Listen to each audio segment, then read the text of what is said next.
ॐ श्रीपरमात्मने नमः। अथ चतुर्थोऽध्यायः। ज्ञानयोगः।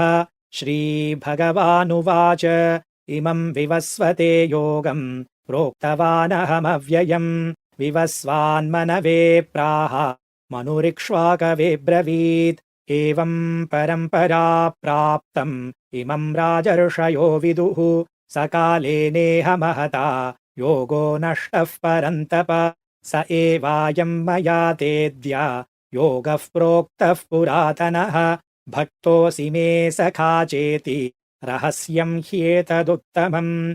अर्जुन उवाच अपरं भवतो जन्म परं जन्म विवस्वतः कथमेतद्विजानीयाम् त्वमादौ प्रोक्तवानिति।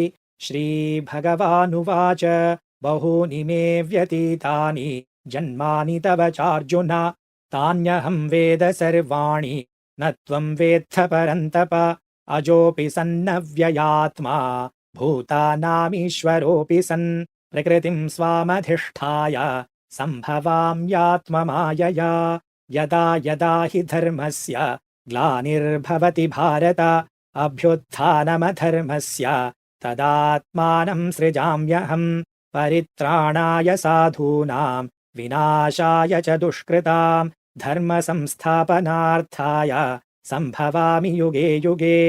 जन्म कर्म च मे दिव्यम् एवं यो वेत्ति तत्त्वतः त्यक्त्वा देहं पुनर्जन्म नैति मामेति सोऽर्जुन।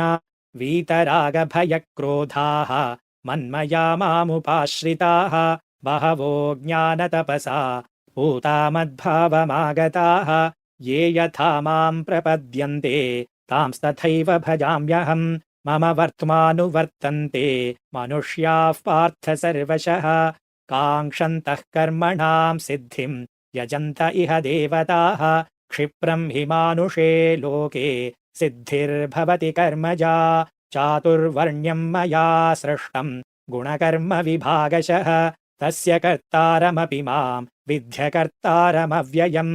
न मां कर्माणि लिम्पन्ति न मे कर्मफले स्पृहा इति मां योऽभिजानाति कर्मभिर्न स बध्यते। एवं ज्ञात्वा कृतं कर्म पूर्वैरपि मुमुक्षुभिः कुरु कर्मैव तस्मात् त्वं पूर्वैः पूर्वतरं कृतं किं कर्म किमकर्मेति कवयोऽप्यत्र मोहिताः तत्ते कर्म प्रवक्ष्यामि यज्ञात्वा मोक्ष्यसे शुभात्। कर्मणो ह्यपि बोद्धव्यं बोद्धव्यं च विकर्मणः अकर्मणश्च बोद्धव्यं गहना कर्मणो गतिः। कर्मण्यकर्म यः पश्येत् अकर्मणि च कर्म यः स बुद्धिमान् मनुष्येषु स युक्तः कृत्स्नकर्मकृत्।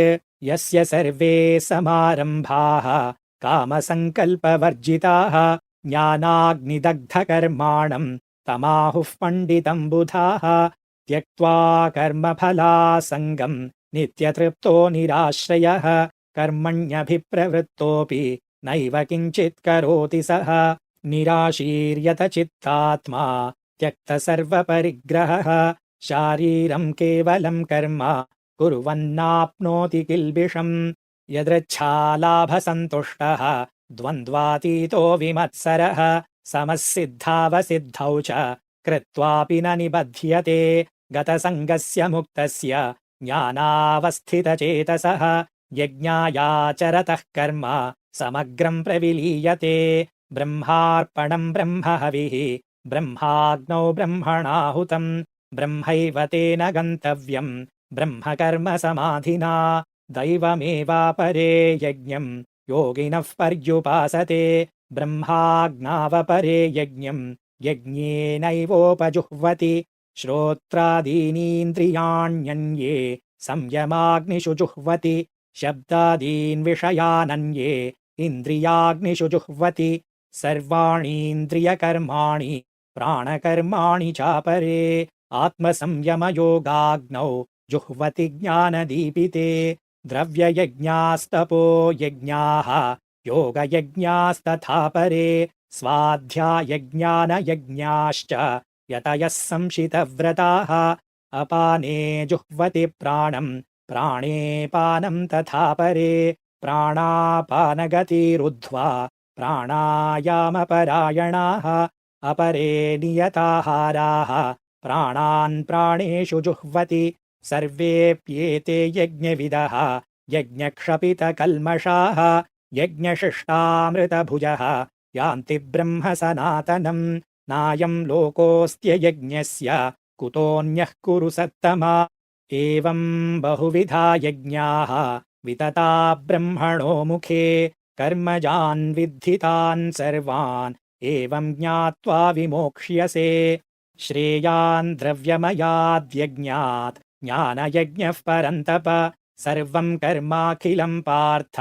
ज्ञाने परिसमाप्यते तद्विद्धि प्रणिपातेन परिप्रश्नेन सेवया उपदेक्ष्यन्ति ते ज्ञानम् ज्ञानिनस्तत्त्वदर्शिनः यज्ञात्वा न पुनर्मोहम् एवं यास्यसि पाण्डव येन भूतान्यशेषेण द्रक्ष्यस्यात्मन्यथो मयि अपि चेदसि पापेभ्यः सर्वेभ्यः पापकृत्तमः सर्वं ज्ञानप्लवेनैव वृजिनं सन्तरिष्यसि यथैधांसि समिद्धोऽग्निः भस्मसात् कुरुतेऽर्जुन ज्ञानाग्निः सर्वकर्माणि भस्मसात् कुरुते तथा न हि ज्ञानेन सदृशम् पवित्रमिह विद्यते तत्स्वयं योगसंसिद्धः कालेनात्मनि विन्दति श्रद्धावान् लभते ज्ञानम् तत्परः संयतेन्द्रियः ज्ञानं लब्ध्वा परां शान्तिम् अचिरेणाधिगच्छति अज्ञश्चाश्रद्दधानश्च संशयात्मा विनश्यति नायं लोकोऽस्ति न परः न सुखं संशयात्मनः योगसन्न्यस्तकर्माणं ज्ञानसञ्छिन्नसंशयम् आत्मवन्तं न कर्माणि निबध्नन्ति धनञ्जय तस्मादज्ञानसम्भूतं हृत्स्थं ज्ञानासिनात्मनः छित्त्वैनं संशयं योगम् आतिष्ठोत्तिष्ठ भारत ॐ तत्सदिति श्रीमद्भगवद्गीतासु उपनिषत्सु ब्रह्मविद्यायां योगशास्त्रे श्रीकृष्णार्जुनसंवादे ज्ञानयोगो नाम चतुर्थोऽध्यायः।